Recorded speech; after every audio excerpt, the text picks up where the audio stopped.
DM সাহেব সবই বললেন। জেলা শাসক সত্যি আমরা দাদা বাবাকে খুব মানি। দীর্ঘদিন ধরে ছোট থেকেই দাদা বাবার মেলাতে আমরা আসতাম এবং দাদা বাবাকে প্রচণ্ড ভালোবাসি। দাদা বাবার কিছু অলৌকিক ঘটনা আছে যেটা ডিএম সাহেব বললেন, খুব দামি কথা।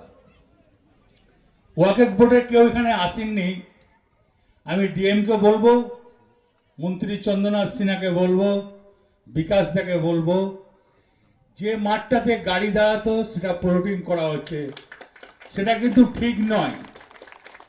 ওই মাঠটা যদি না থাকে দাদা বাবার মেলাটা ছোট হয়ে যাবে। আমাকে ডিস্কো বলেছিল ওই মাঠটা একবার দাম দর হয়েছিল, কিন্তু কোনো কারণে টাকার জন্য মাঠটা কিনতে পারে নাই। এই মেলাটাকে রাখার জন্যে, এই মেলাটা বড় পরিকল্পনা মেলা এবং খুব বড় মেলা, এই সুন্দরত্ব রাখার জন্য মাঠটা আমাদেরকে কিনতে হবে।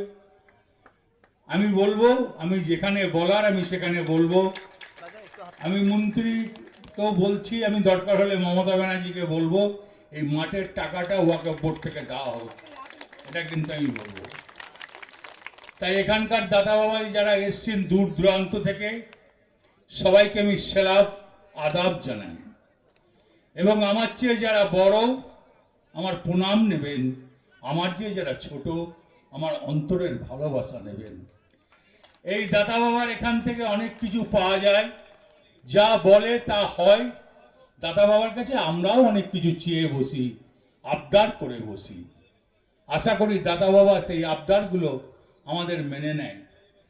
মঞ্চে আছে গগন সরকার, নারায়ণ হালদার, আছেন মন্ত্রী চন্দ্রনাথ সিনহা, আছেন এখানকার এমএলএ বিকাশ রায়চৌধুরী, আছেন আমাদের সংখ্যালঘু সেলের কাজী আছেন, ওয়াকফ বোর্ডের এখানে কোনো মেম্বার আসেন না, এখানকার যিনি চেয়ারম্যান তিনি আছেন, আমাদের সুকুমার সাধু আছে, 2 পঞ্চায়েত সমিতির সভাধিপতি আছে, এখানে গ্রাম পঞ্চায়েতের মেম্বাররা আছে, দীপক আছে, আরও এখানে আমাদের ডিস্কো ফিস্কো সবাই আছে।